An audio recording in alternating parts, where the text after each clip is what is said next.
Pernah tidak kamu bertanya kenapa orang Sunda selalu senyum, selalu ramah, selalu bilang mangga, tapi jarang benar-benar bilang tidak? Kenapa kalau ditawari makan, jawabannya tos lah, tapi 5 menit kemudian diambil juga? Dan kenapa orang Sunda bisa ngobrol lama sekali sebelum ke inti pembicaraan? Hari ini kita akan membongkar fakta lucu kebiasaan orang Sunda dari zaman dulu sampai zaman sekarang. Bukan untuk mentertawakan, tapi untuk memahami betapa unik, hangat, dan manusiawinya budaya ini. Mari kita mulai ceritanya. 1. Ramah itu wajib, walau hati berbisik tidak. Orang Sunda sejak kecil diajarkan satu hal utama: jangan bikin orang lain tidak enak. Maka lahirlah kebiasaan paling khas: senyum dulu, setuju dulu, baru mikir belakangan.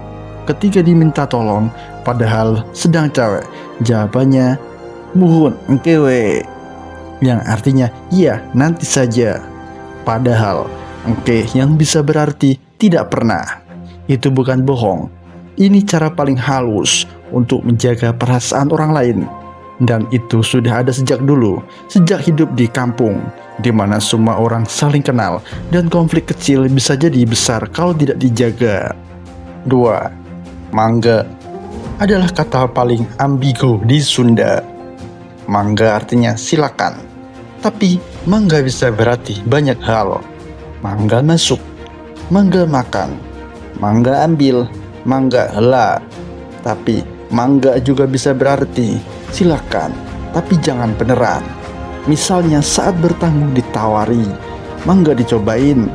Kalau tamu langsung ambil besar-besar, tuan rumah akan tersenyum, tapi hatinya kaget. Karena mangga di Sunda sering lebih bermakna simbolis daripada literal. Ini bukan pelit, ini budaya basa-basi hangat yang diwariskan sejak dulu. 3. Ngobrol panjang sebelum ke inti. Orang Sunda jarang langsung ke topik utama.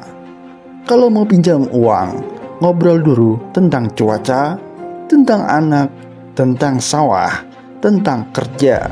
Baru setelah suasana hangat dan aman, muncul topik sensitif dibuka pelan-pelan. Ini cara menjaga hubungan, karena bagi orang Sunda, hubungan lebih penting daripada efisiensi. 4.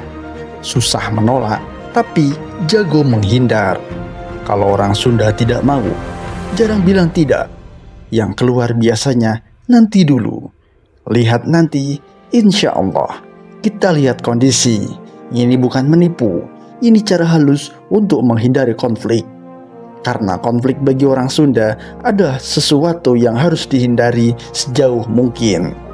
5. Tertawa adalah perisai sosial. Saat canggung orang Sunda tertawa. Saat tidak setuju orang Sunda tersenyum. Saat kesal orang Sunda diam sambil senyum. Senyum dan tawa bukan selalu tanda bahagia. Kadang itu tanda menjaga suasana agar tetap rukun. 6. Era digital tidak menghapus kebiasaan lama.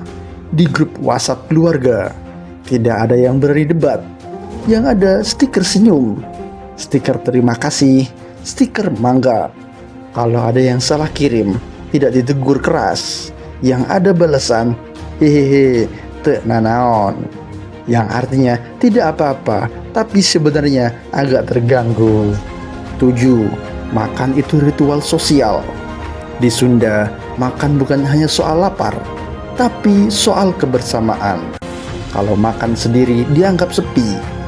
Kalau tidak mengajak orang lain, dianggap kurang sopan. Maka orang Sunda sering makan walau tidak lapar demi kebersamaan. 8. Orang Sunda tidak lemah, tapi halus. Banyak orang mengira orang Sunda lemah karena terlalu halus. Padahal justru sebaliknya. Butuh kekuatan besar untuk terus menjaga emosi, menjaga hubungan, dan menahan ego. Orang Sunda kuat dalam diam, dalam senyum, dan konsisten dalam kebaikan kecil. Dan sebagai penutup, jadi kalau kamu bertanya kenapa orang Sunda selalu ramah, Kenapa susah menolak? Kenapa jarang konfrontasi? Jawabannya bukan karena tidak berani, tapi karena terlalu peduli. Peduli pada perasaan orang lain, peduli pada harmoni, peduli pada hubungan jangka panjang. Dan mungkin di dunia yang semakin keras ini, kelembutan seperti itu justru adalah kekuatannya langka. Itulah orang Sunda, halus, hangat, lucu, dan manusiawi. Terima kasih sudah mendengarkan.